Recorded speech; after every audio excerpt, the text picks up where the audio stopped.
नमस्कार, बहुत स्वागत है आप सभी का। आप देख रहे हैं अपना बिहार। मैं हूं आपके साथ जया मिश्रा। बुलेटिन की शुरुआत बड़ी खबर के साथ करेंगे। वैशाली से आपको बड़ी खबर दे, आभूषण दुकान में लाखों की लूट की खबर। हथियार बंद अपराधियों ने लूट की घटना को अंजाम दिया।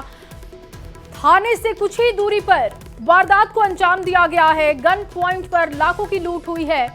गोरौल थाना के पास गोरौल बाजार की यह घटना बताई जा रही है। थाने से महज दूरी पर घटना को अंजाम दिया गया। बताया जा रहा है कि गन पॉइंट पर दुकानदार को रखकर लाखों की लूट की गई है। हालांकि पुलिस इस पूरे मामले में छानबीन कर रही है। वैशाली से ये बड़ी खबर लगातार आपको दे रहे हैं। और अगली बड़ी खबर फतुहा से, जहां 4 लेन पर ट्रक से शराब की बड़ी खेप जब्त हुई है। ट्रक से 400 कार्टन विदेशी शराब की बरामदगी की गई। ट्रक ड्राइवर और खलासी दोनों की गिरफ्तारी हो चुकी है। और देखिए, ट्रक के भीतर तहखाना बनाकर तस्करी हो रही थी, इसकी जानकारी मिली। लकड़ी के बुरादे के नीचे शराब की बड़ी खेप जब्त हुई है। इस पूरे कनेक्शन को खंगाला जा रहा है। देखिए, ट्रक से शराब की बड़ी खेप जब्त हुई और इसमें 2 लोगों की गिरफ्तारी भी की गई है। ड्राइवर और खलासी की गिरफ्तारी हुई है। 400 कार्टन विदेशी शराब जब्त करने के बाद पुलिस अब इस पूरे कनेक्शन को खंगाल रही है। दरअसल जिस ट्रक से इसकी तस्करी हो रही थी, उस ट्रक ड्राइवर और खलासी की गिरफ्तारी की गई है। और अगली खबर मुजफ्फरपुर से, जहां रामपुर हरी थाने की पुलिस ने जेल में बंद कर कॉलेज के लेखपाल की जमकर पिटाई कर दी है। हरी थाने की पुलिस की करतूत सामने आई है। लेखपाल को पीटा गया है। लेखपाल लूट की घटना के बाद शिकायत दर्ज कराने पहुंचे थे, लेकिन पुलिस उस पर घटना को दबाने के लिए दबाव बना रही थी और इसके बाद जमकर उनकी पिटाई की गई। जब मामला तूल पकड़ता गया तो आरोपी दारोगा ने अस्पताल पहुंचकर युवक से माफी मांगी। और देखिए, माफी मांगने के वक्त की तस्वीरें आपके सामने हमने रखी है। लेकिन शिकायतकर्ता के साथ हुई मारपीट का मामला अब मानवाधिकार आयोग पहुंच चुका है। हालांकि मामला सामने आते ही एसएसपी सुशील कुमार ने जांच का आदेश भी दिया। पूरा मामला विष्णुदेव नारायण सिंह इंटर महाविद्यालय नरमा का बताया जा रहा है। देखिए, हम वही विशाल कुमार हैं जो मेरे साथ घटना हुआ, लूट का घटना हुआ तो हम रामपुर थाने में शिकायत करने गए तो वहाँ सुजीत कुमार मिश्रा द्वारा पूरी तरीके से मुझे मारा गया। उसमें एक मामला संज्ञान में आया है, आवेदन भी दिया गया है पीड़ित के द्वारा। उसमें हम लोग जांच के लिए अभी लिखे हैं। जांच जैसी रिपोर्ट आता है उस पर उचित कार्रवाई की जाएगी। थाना ने किसी प्रकार की कोई कार्रवाई करने के बजाय विशाल कुमार को ही डिटेन कर लिया और उनके साथ में सख्त मारपीट की गई। रात्रि के 10:30 बजे विशाल कुमार को थाना से मारपीट करके भगा दिया गया।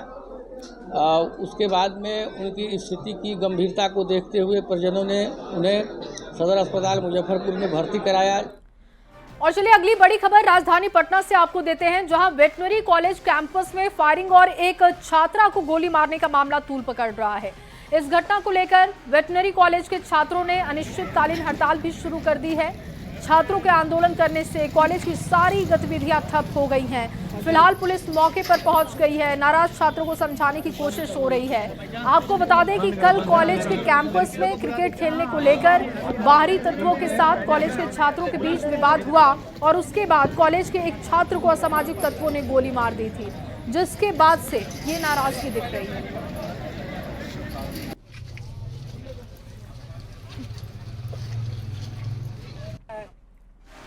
और अगली खबर सहरसा से, जहां रील्स बनाने के दौरान एक बड़ा हादसा हो गया है। हवाई अड्डा पर रील्स बनाने के दौरान एक स्कॉर्पियो बेकाबू होकर पलट गई। हादसे में 4 लोग जख्मी हुए हैं, जिनमें एक की हालत गंभीर बताई जा रही है। लोगों का कहना है कि स्टंटबाजी और रील्स बनाने के चक्कर में यह हादसा हुआ। पुलिस अब हर एंगल से इस मामले को खंगाल रही है। घटना है ये, समझे साहब, ये स्टंट कर रहा था, रील बनाने के चक्कर में जो एक्सीडेंट हुआ है। 4 आदमी थे इसमें जो पूरी तरीके से घायल है। अब बचेंगे कि नहीं बचेंगे उसका करना मुश्किल है। और यहाँ प्रशासन जो है कुछ कार्रवाई नहीं करती है। हवाई अड्डा का गेट, मेन गेट जो है पहले तो बंद रहता था तो ये इतना घटना नहीं होता था। अब पूरा गेट खुल गया है तो बाइक जो है बाइक रेसिंग होता है शाम सुबह। यहाँ बच्चा आता है घूमने के लिए, दौड़ने के लिए आता है, महिला बुजुर्ग जितना है सब आता है और डेली कुछ न कुछ यहाँ हादसा होते रहता है। और अगली खबर मोतिहारी से, जहां मोतिहारी में फायरिंग पर पूरी तरीके से रोक लगी हुई है, लेकिन मुखिया जी के बेटे जो मानने को तैयार नहीं। मुखिया के बेटे डांसर्स के साथ तमंचे पर डांस करने के दौरान फायरिंग करने का इनका वीडियो सोशल मीडिया पर वायरल हो गया। वीडियो सामने आने के बाद कई तरीके के सवाल उठ रहे हैं। लोग कह रहे हैं कि अगर आम जन फायरिंग करते तो यहां पर अब तक कार्रवाई हो चुकी होती, पुलिस उसे उठाकर जेल भेज दी होती, लेकिन ये मुखिया के बेटे हैं और इसीलिए इस पर अब तक कार्रवाई नहीं हुई और कार्रवाई होने की कोई संभावना भी नहीं है। वीडियो चकिया प्रखंड के महुआवा पंचायत का बताया जा रहा है। हालांकि वीडियो सामने आने के बाद मुखिया जी के बेटे फरार हैं और पिपरा थाना अध्यक्ष ने बताया कि वीडियो का संज्ञान लिया जा रहा है, जांच के बाद इस पर कार्रवाई होगी। और अगली बड़ी खबर गया जी से, जहां पुलिस की गाड़ी से टक्कर से बाइक सवार युवक की जान जाने की खबर। आक्रोशित लोगों ने पुलिस की गाड़ी को आग के हवाले कर दिया। मौके पर इमामगंज एसडीपीओ सहित कई थाने की पुलिस मौके पर पहुंची। पुलिस को देखकर बाइक सवार युवक भाग रहा था। शराब के शक पर पुलिस इसका पीछा कर रही थी और भागने के दौरान पुलिस की गाड़ी से युवक की टक्कर हो गई। और ये कोठी थाना क्षेत्र का पूरा मामला है। देखिए किस तरीके से आग के हवाले गाड़ी को किया गया। पुलिस की गाड़ी को आग के हवाले लोगों ने गुस्से में कर दिया। टक्कर से बाइक सवार युवक की मौत हो गई। दरअसल पुलिस का कहना है कि शराब तस्करी का ये मामला समझ आ रहा था और शराब की शक पर ही पुलिस उसका पीछा कर रही थी, लेकिन भागने के दौरान पुलिस की गाड़ी से बाइक की टक्कर हुई और इसमें युवक की जान चली गई। कोठी थाना क्षेत्र का ये पूरा मामला है। हालांकि लोगों ने उसके बाद किस तरीके से अपना कहर बरपाया उसकी तस्वीरें आप देख रहे हैं। पुलिस की गाड़ी को आग के हवाले किया गया। एलन लिली इस वक्त ज्यादा जानकारी के साथ जुड़ चुके हैं। एलन, कब की ये घटना है और क्या कहना है पुलिस का, क्योंकि पुलिस के ऊपर गंभीर आरोप लगे। देखिए मामला जो है पूरी तरह से शांत हो गया है और शव को कब्जे में लेकर पुलिस जो है पोस्टमार्टम के लिए मगर मिर्चल भेज दिया है। मृतक की पहचान जो है रामबली कुमार के रूप में है और वही इमामगंज एसडीपीओ का कहना है कि अगर इसमें पुलिस की कोई लापरवाही बरती गई है तो उस पर कार्रवाई किया जाएगा। हालांकि ग्रामीणों का आरोप है कि पुलिस से गाड़ी से ही युवक जो है टक्कर लगी है और टक्कर लगने के बाद उसकी मौत हुई है।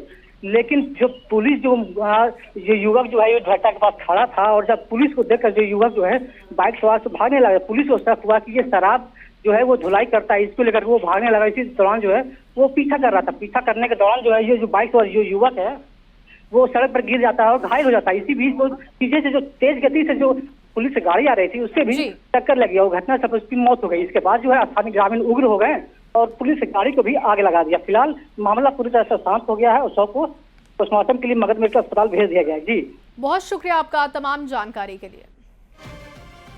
और आगे बढ़ते हुए आपको एक और बड़ी खबर देते हैं। पटना नगर निगम परिषद की 9वीं साधारण बैठक में जमकर हंगामा हुआ। मेयर की ओर से एजेंडा पास करने के फैसले का निगम आयुक्त ने विरोध करते हुए अपने अधिकारियों के साथ बैठक का बहिष्कार कर दिया।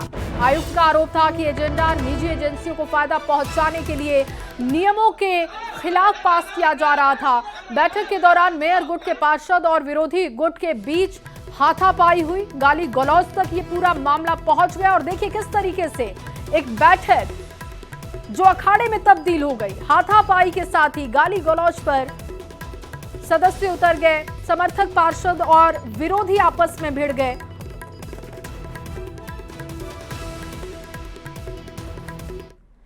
और एक और बड़ी खबर आपके सामने रखने जा रहे हैं जो कि छपरा से है। छपरा जिले के ओल्हनपुर गांव में सालों पुराना और जर्जर हो चुका पुल आखिरकार भरभरा कर गिर गया।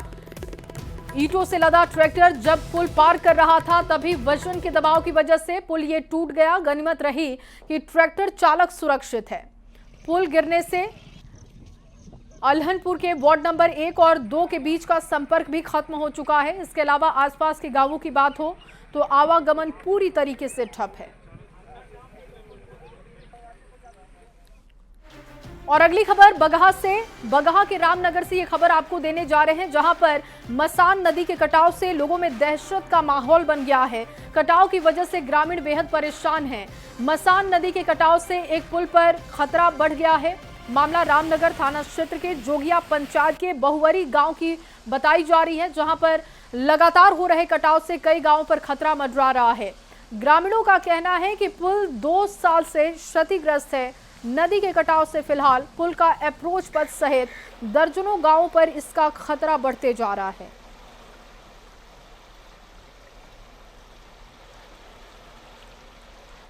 और चलिए बात नीतीश सरकार के फैसले की होगी। नीतीश सरकार ने सामाजिक पेंशन को बढ़ाकर 400 से बढ़ाकर 1100 रुपए कर दिया है और आज बढ़ी हुई राशि लाभार्थियों के खाते में ट्रांसफर कर दी गई, जिससे पेंशन पाने वाले लाभार्थी बेहद उत्साहित दिखे। सीएम नीतीश कुमार ने कहा कि सरकार ने तय कर लिया है कि हर महीने की 10 तारीख को विधवा, बुजुर्ग, दिव्यांगों के खाते में 1100 रुपए जाएंगे। जिसकी उम्र 60 साल की हो, चाहे वो पुरुष हो, महिला हो, सभी को ये मदद होगी। उन्होंने कहा कि 1 करोड़ 11 लाख से ज्यादा लोगों को जून महीने का राशि दिया गया। नीतीश ने अधिकारियों को मंच से निर्देश दिया कि हर महीने 10 तारीख को किसी भी कीमत पर ये राशि लाभुकों के खाते में जानी चाहिए। राज्य सरकार ने अब ये तय कर लिया है पूरे तौर पर, उस समय जो हम कह रहे थे उसके बाद से भी अब राज्य सरकार ने पूरे तौर पर तय कर लिया है और सामाजिक सुरक्षा पेंशन योजनाओं के तहत वृद्धजनों, दिव्यांगजनों और विधवा महिलाओं को हर महीने 400 रुपये के बाद 1100 रुपये पेंशन की राशि पिछले महीने से अर्थात जून महीने के प्रभाव से होगा। जो हम लोगों ने पिछली बार देखा था तो उसी साल के लिए पिछले महीने के लिए ही आज से ही इसकी शुरुआत कर दी गई है। 400 रुपये की जगह अब हम लोग बिल्कुल 1100 रुपये उनको देना शुरू करेंगे हर महीने का, और तीनों तरह के कुल 1 करोड़ 11 लाख से भी अधिक लोगों को जून महीने यानी पिछले महीने के लिए जो 1100 रुपये प्रति लाभार्थी को की दर से कुल 1227 करोड़ रुपये से भी अधिक पेंशन की राशि सीधे उनके बैंक खातों में आज भेज दी गई है। सामाजिक सुरक्षा पेंशन की राशि 400 से बढ़ाकर 1100 रुपए किए जाने पर जेडीयू के वरिष्ठ नेता केसी त्यागी ने बयान दिया। कहा कि बिहार वासियों के लिए इससे अच्छी खबर नहीं हो सकती। मैं बिहार सरकार के फैसले का अभिनंदन करता हूं। बयान आपको सुनवाते हैं। सामाजिक सुरक्षा पेंशन की राशि बढ़ाने को लेकर के मुख्यमंत्री ने घोषणा की थी। आज उसकी पहली किस्त जारी हुई है और हर महीने की 10 तारीख को वो पैसा आ जाएगा, जो 400 से बढ़ाकर 1100 रुपया किया गया है। सामाजिक सुरक्षा के दायरे में आने वाले सभी बिहार वासियों के लिए इससे बेहतरीन और कोई खबर नहीं हो सकती। मैं बिहार के सरकार के इस फैसले का अभिनंदन करता हूं। और वहीं सीएम नीतीश कुमार ने कहा कि इससे पहले महिलाओं को कोई पूछता नहीं था। मेरी सरकार आने से पहले महिला पर कोई ध्यान नहीं देता था। हम लोगों ने महिलाओं को प्राथमिकता के रूप में मदद किया। पंचायत में 50% और नौकरियों में 35% का आरक्षण हमने महिलाओं को दिया। पुरुष, महिला, दलितों के लिए भी हमने काम किया है। सीएम नीतीश ने महिलाओं के लिए कहा कि महिलाएं आप भी हमारी मदद करें, यानी कि सीधे तौर पर उन्होंने चुनाव को लेकर यहां पर वोट की अपील महिलाओं से की। पहले महिला की क्या स्थिति रहती थी, अब सब देख रहे हैं कितना बढ़िया सबका कपड़ा पहने हुई है, सब देखते हैं। अच्छा, हम आप लोगों को बधाई देते हैं, समझ गए, जितनी महिलाएं हैं आप, खूब अच्छा है। तो आप जब खुश हैं तो जरा आप भी महिला दीजिए ना। अरे सब जगह से हर जिलवा का सोचे हुए हैं, तब महिला सब हथवा करिएगा कि नहीं करिएगा, बोलो। अरे पुरुष कर रहे हैं, महिलाओं को करवाइए। जब सब कर रहे हैं, सारे लोगों के लिए तो हम लोग काम कर रहे हैं, आप लोगों के लिए तो सब तरह से हम लोग पूरा का पूरा काम करेंगे। इसी तरह से सब तरह से ये सब काम जो हो ही गया है, बता दिए हैं कि अब अगली बार से 10 तारीख को ही सब काम हो जाएगा, सब तरह से करेंगे। देखिए, सीएम नीतीश ने एक बार फिर से कहा कि पूर्व की सरकारों ने महिलाओं के लिए कुछ नहीं किया, जिस पर विपक्ष के नेताओं ने पलटवार किया है। रिएक्शन आपके सामने रखते हैं। देखिए, आदरणीय मुख्यमंत्री श्री नीतीश कुमार जी पूरी तरह से गड़बड़ा गए हैं। अब ये सब कहना छोड़ें, हर मन से यही कहते हैं इसके पहले कोई कुछ करता था, इसके पहले धरती था, इसके पहले महिलाओं को कोई देखता था, कपड़ा पहनती थी। ये सब कितना बोलेंगे। पोशाक योजना हो, साइकिल योजना हो, छात्रवृत्ति योजना हो, जीविका दीदी का मामला हो, नौकरियों में 35% स्थानीय महिला को आरक्षण हो, 50% पंचायत में आरक्षण हो, इन सब के कारण आज बिहार में महिलाएं सम्मान पूर्वक आत्मनिर्भरता की ओर बढ़ रही हैं। और यही कारण है कि आज की आधी आबादी पूरी मजबूती के साथ सरकार के पक्ष में खड़ी है। बिहार की यूनिवर्सिटीज में 18% लेक्चरर और प्रोफेसर महिलाएं थी। बिहार के स्कूलों में, हाई स्कूल और प्राइमरी स्कूलों में 23% महिला शिक्षिकाएं थीं। तब तो राजनीति में नीतीश जी कहीं थे भी नहीं, इनको भी पढ़ाया होगा किसी महिला टीचर ने और प्रोफेसर ने। नीतीश जी के आने के बाद ही महिलाओं के लिए सब कुछ हुआ। कैसे इतना झूठ लोग बोल लेते हैं। और वहीं पेंशन उत्सव कार्यक्रम के दौरान सीएम नीतीश कुमार ने एक बार फिर से एनडीए में ही रहने की बात दोहराई है। सीएम नीतीश ने कहा कि एनडीए सरकार ने ही महिलाओं को आगे बढ़ाया। अब विपक्ष कुछ कुछ बोलता रहता है, लेकिन अब हम कहीं इधर उधर नहीं जाएंगे, एनडीए में ही रहेंगे और बिहार का विकास करेंगे।